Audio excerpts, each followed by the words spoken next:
नमस्कार, मैं हूं पुण्य प्रसून वाजपेयी। केजरीवाल के टारगेट पर ये 10 चेहरे, आप इन्हें पहचान सकते हैं, लेकिन शायद वो बात नहीं जानते होंगे जो इन्हें लेकर अरविंद केजरीवाल दावा कर रहे हैं। कुल मिलाकर कहें तो अपने अंदाज में इन शख्सियतों की वो परतें खोल रहे हैं जो अब तक राजनीति और कॉरपोरेट कल्चर की कालीन तले दबी रही थी। और इस टारगेट के बहाने आखिर क्या है केजरीवाल की मंशा? सिर्फ सियासत या फिर कुछ और?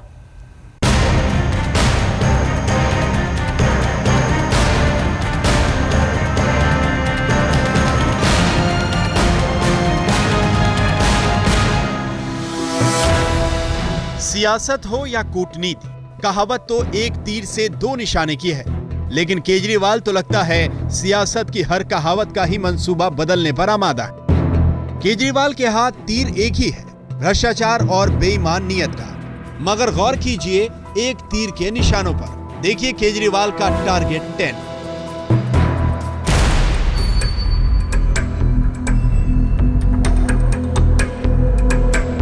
यूं तो इस टारगेट पर नाम और भी हैं। यूं कहिए कि वो तमाम लोग जो भ्रष्टाचार पर केजरीवाल के मत से मतभेद रखते हैं, लेकिन फिलहाल यही वो 10 चेहरे हैं जिन्हें सीधे लगा है केजरीवाल के तीखे तेवरों वाला तीर। यूं तो सियासत में कोई वार एक तरफा नहीं होता। अपने टारगेट पर वार का सियासी प्रतिवार केजरीवाल को भी झेलना पड़ रहा है, वो भी चौतरफा। लेकिन केजरीवाल के निशाने के साथ और भी बहुत कुछ सधा हुआ दिख रहा है। एक साधे सब सधे के अंदाज में प्रहार सीधे चोटी पर।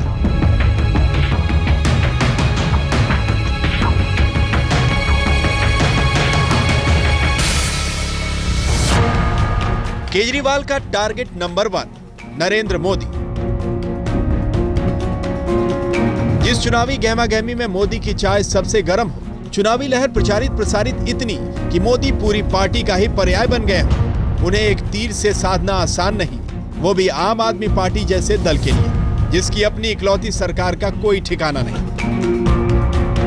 सियासत में ये किसी अजूबे की तरह ही लगता है कि जिस शख्सियत को कांग्रेस जैसी विशाल पार्टी सांप्रदायिकता और विकास के खोखले मॉडल की दलील देकर नहीं रोक पाई, उसे केजरीवाल एंड कंपनी क्या रोकेगी? लेकिन जरा मोदी की साख पर उठाए सवालों पर गौर कीजिए। मोदी और अदानी ग्रुप के बीच असल रिश्ता क्या है? 10 साल में अदानी इतने समृद्ध कैसे हो गए? कांग्रेस की गैस कीमतों में घोटाले पर बीजेपी और मोदी चुप क्यों हैं?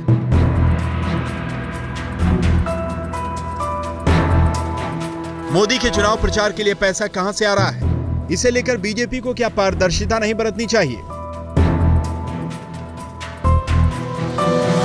किसानों की खुदकुशी, शिशु मृत्यु दर और स्कूल शिक्षा पर मोदी का स्टैंड क्या है? देश के लिए मॉडल क्या है? अपराधी करार दिए जाने के बाद बाबूलाल बुखारिया जैसे मंत्री मोदी की कैबिनेट में क्यों हैं? केजरीवाल लगातार बड़े बड़े नेताओं और बड़े बड़े उद्योगपतियों पर निशाना साधते आए हैं और उन पर लगातार आरोप भी लगाते आए हैं। नरेंद्र मोदी भी अपवाद नहीं है। केजरीवाल ने उनकी सरकार के खिलाफ आरोप तो लगाए हैं, साथ ही साथ उनकी पार्टी के खिलाफ गुजरात में भी उम्मीदवार उतारने का ऐलान किया है। बीजेपी थोड़ी चिंतित जरूर है कि कहीं उनके शहरी वोट बैंक पर केजरीवाल सेंध न लगा दें। मोदी के साथ अदानी ग्रुप का कॉर्पोरेट रिलेशन का मुद्दा उछालकर केजरीवाल एंड कंपनी ने वही दांव दोहराया है जिसके फांस में मुकेश अंबानी पर एफआईआर दर्ज कर कांग्रेस को घेरा है। उस फांस में भले ही यूपीए सरकार के 2 मंत्री घिरे हैं, लेकिन केजरीवाल का असल टारगेट है राहुल गांधी, जिन्हें कांग्रेस ने 2014 की चुनावी बैतरणी का खवैया बनाया है।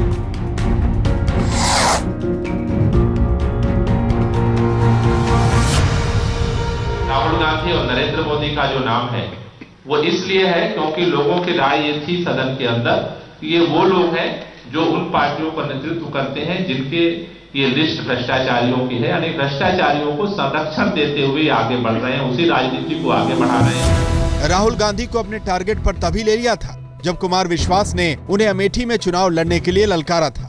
वो ललकार हवा हवाई नहीं थी, बल्कि आम आदमी पार्टी ने तो कुमार विश्वास का अमेठी से टिकट भी पक्का कर दिया है। इसके साथ ही अमेठी का मुकाबला सिर्फ चुनावी नहीं बल्कि इससे बड़े सियासी संकेत का बन गया है।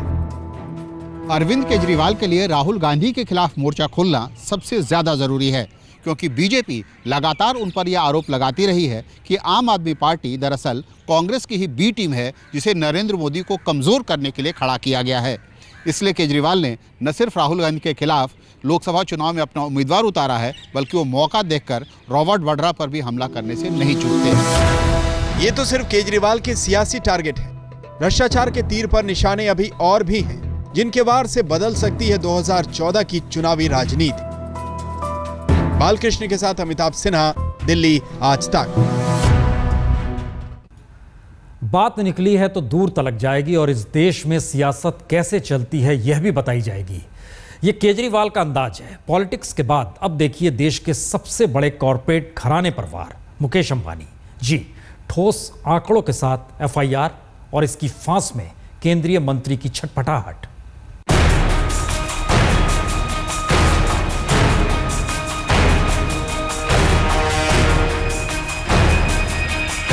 कल तक कोई सोच भी नहीं पाया था कि मुकेश अंबानी जैसे देश के सबसे अमीर शख्स पर मुकदमा तो दूर, आंख दिखाने की भी हिमाकत कोई कर सकता था, लेकिन दिल्ली के मुख्यमंत्री ने ऐसा कर दिखाया।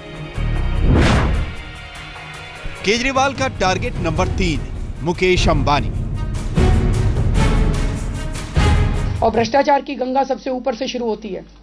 जब भी भ्रष्टाचार के खिलाफ कार्रवाई करने की बात आती है तो छोटे छोटे किसी अफसर को पकड़ के बलि का बकरा बना दिया जाता है। हमें अगर एक्शन लेना है तो सबसे ऊपर से एक्शन शुरू करना पड़ेगा।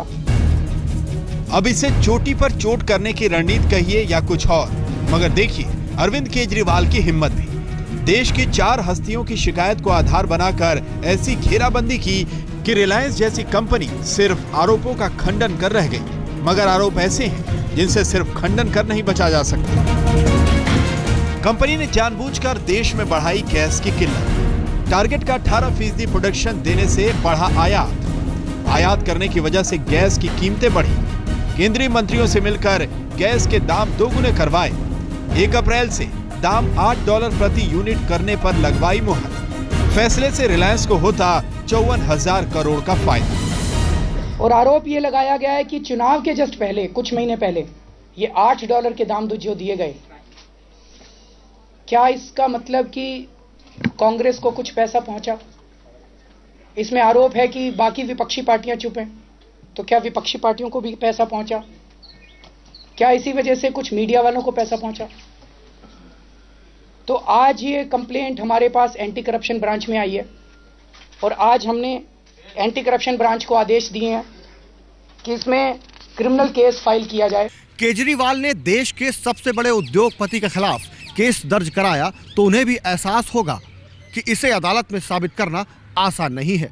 पर केजरीवाल का मकसद तो ये संदेश देना है कि वो बड़े बड़ों से भी लोहा लेने में पीछे नहीं हटते। इसे आप सियासत का अंदाज केजरी कह सकते हैं। गैस के खेल में अंबानी के बहाने यही से सत्ता है केजरीवाल का सियासी निशाना। वो मंत्री जिन्होंने रिलायंस के लिए देश को घाटे की कीमत पर अपने फायदे का सौदा मंजूर किया। एफआईआर में इनका नाम भी अब सरेआम हो चुका है। केजरीवाल का टारगेट नंबर 4, वीरप्पा मोइली, केंद्रीय पेट्रोलियम मंत्री। केजरीवाल का टारगेट नंबर 5, मुरली देवड़ा, पूर्व पेट्रोलियम मंत्री। केजरीवाल का टारगेट नंबर 6, वीके सिब्बल, पूर्व डीजी हाइड्रोकार्बन। मुकेश अंबानी के साथ ये तीनों चेहरे अब आपराधिक मुकदमे के कटघरे में हैं। सियासत और कॉरपोरेट घरानों की साठ गांठ की जो खबरें कानाफूसियों की तरह कहीं सुनी जा रही थी, अब सरेआम हो चुकी हैं। एसीबी ने दर्ज की है 38 पेज की एफआईआर। मुकेश अंबानी, वीरप्पा मोइली, मुरली देवड़ा और वीके सिब्बल मुख्य नामजद। चारों पर लगी आईपीसी की धारा 120B यानी आपराधिक साजिश रचना, धारा 420 यानी धोखाधड़ी, इसके साथ लगाई गई है एंटी करप्शन एक्ट की धाराएं। एफआईआर दर्ज हो चुकी है। दिल्ली का एंटी करप्शन ब्यूरो जांच की दिशा में कदम बढ़ा चुका है। अंजाम जो हो, भ्रष्टाचार के विरोध में ये एक नई शुरुआत तो है। बालकृष्ण और अमिताभ सिन्हा के साथ कुमार विक्रांत, दिल्ली आज तक। केजरीवाल के टारगेट पर 2 नाम ऐसे भी हैं जिनसे कोई खास पॉलिटिकल माइलेज तो हासिल नहीं होने वाला, क्योंकि उनका सियासी कद भी कुछ खास बड़ा नहीं है। लेकिन केजरीवाल की नज़र में सवाल है भ्रष्टाचार के खिलाफ अपनी लड़ाई को जारी रखने का, इसका एहसास कराने का कि वो भ्रष्टाचार के खिलाफ हैं और इसके आड़े चाहे देश के गृह मंत्री आए या फिर दिल्ली के उपराज्यपाल, फर्क क्या पड़ता है। सियासी मंच से केजरीवाल को एड़ा कहा था सुशील कुमार शिंदे ने। वो बात तो आई गई हो गई, अब क्या करेंगे जो ये एड़ा अड़ गया है। सिर्फ अड़ा ही नहीं, दिल्ली के मसलों पर जवाब तलब के लिए भी खड़ा है, कुछ इस अंदाज में कि जवाब दीजिए देश के गृह मंत्री जी। केजरीवाल का टारगेट नंबर 7, सुशील कुमार शिंदे और केजरीवाल का सामना दिल्ली पुलिस को लेकर हुआ था। केजरीवाल का सवाल था कि वो पुलिस किसी राज्य की जनता को सुरक्षा कैसे देगी जब वो राज्य के मुखिया के आदेश की अनदेखी करेगी। सवाल सिंपल था, मगर दिल्ली का सिस्टम उसके राज्य बनने के बाद से ही ऐसा है। शिंदे से ऐसा ही टकराव जन लोकपाल बिल को लेकर भी दिख रहा है। केजरीवाल का टारगेट नंबर 8, नजीब जंग। केंद्र और केजरीवाल के टकराव के बीच न सिर्फ एक मोहरा बन चुके हैं दिल्ली के उपराज्यपाल नजीब जंग, बल्कि केजरीवाल के टारगेट पर आ चुके हैं। पहले दिल्ली पुलिस और महिला आयोग के अध्यक्ष पर कार्रवाई को लेकर और अब जन लोकपाल बिल को लेकर जो उपराज्यपाल के जरिए होता हुआ गृह मंत्रालय तक पहुंचता है। इसे लेकर अरविंद केजरीवाल 2 बार उनसे मिल चुके हैं, लेकिन नजीब जंग की दुविधा जस की तस है। अब उन्होंने आखिरी राय कानून मंत्रालय से मांगी है। कुमार विक्रांत के साथ आज तक ब्यूरो। तो केजरीवाल के टारगेट में 2 नाम और भी हैं। एक तो शीला दीक्षित, जिनका विरोध कर, जिनके राज में घोटालों को मुद्दा बनाकर आम आदमी पार्टी ने चुनावी जीत हासिल की। अब केजरीवाल के सामने चुनौती है उन मुद्दों पर कार्रवाई पूरी करने की, और इससे पूर्व मुख्यमंत्री की मुसीबत कितनी बड़ी है, जरा यह भी देख लीजिए। दिल्ली की जिस कुर्सी पर बैठे हैं अरविंद केजरीवाल, उस पर 15 साल तक आसन जमा चुकी हैं शीला दीक्षित। शीला के साथ सियासी जंग तो तभी से शुरू हुई थी जब चुनावी मैदान में अरविंद केजरीवाल ने चुनौती दी थी, लेकिन सरकार बनने के बाद का वार 15 साल की हेराफेरी की नई परतें खोलने वाला है। इसलिए सत्ता विहीन होकर भी शीला दीक्षित बनी हुई हैं केजरीवाल की टारगेट नंबर 9। केजरीवाल ने शीला दीक्षित सरकार में हुई गड़बड़ियों की जांच के आदेश एंटी करप्शन ब्यूरो को दिया है। दिल्ली जल बोर्ड में नॉन ऑटोमेटिक वाटर मीटर की खरीद में 17 करोड़ की हेराफेरी सामने आई है। 4 लाख एमआर मीटर की खरीद में 150 करोड़ का घपला किए जाने की आशंका है। भागीरथी वाटर ट्रीटमेंट प्लांट के टेंडर में 158 करोड़ रुपए के गबन का आरोप है। सीडब्ल्यूजी घोटाले में स्ट्रीट लाइट्स की खरीद बाजार भाव से 2 गुने दाम पर करने का आरोप है। हालांकि एफआईआर में शीला दीक्षित का नाम नहीं है, लेकिन जांच की आंच उन तक ना पहुंचे ऐसा भी नहीं हो सकता। आज भले ही यहाँ सन्नाटा पसरा हो, लेकिन एक वो वक्त था जब दिल्ली की मुख्यमंत्री शीला दीक्षित के घर के बाहर दिल्ली की जनता की लाइन लगी रहती थी।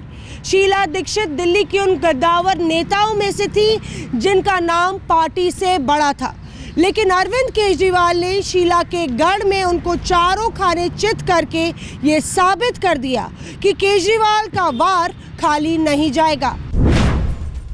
केजरीवाल का target number 10, Kapil Sibal. Number के लिहाज से ये केजरीवाल का आखिरी टारगेट भले ही हो, मगर अहम किसी से कम नहीं। कपिल सिब्बल को चुनावी मैदान में ललकारने के अलावा केजरीवाल उन पर भ्रष्टाचार के संगीन आरोप लगा चुके हैं। केजरीवाल के मुताबिक कपिल सिब्बल ने कानून मंत्री बनने के 24 घंटे के भीतर ही हचिसन एसआर को वोडाफोन की 11,217 करोड़ की देनदारी का मामला कोर्ट के बाहर से ही निपटा दिया था। वो भी ऐसा तब किया जब उनके बेटे अमित सिब्बल हचिसन में काम कर रहे थे। केजरीवाल ने सवाल खड़ा किया था कि कहीं इस काम के लिए सिब्बल को 2,000 करोड़ रुपए तो नहीं दिए गए थे। मौसमी सिंह के साथ आज तक ब्यूरो।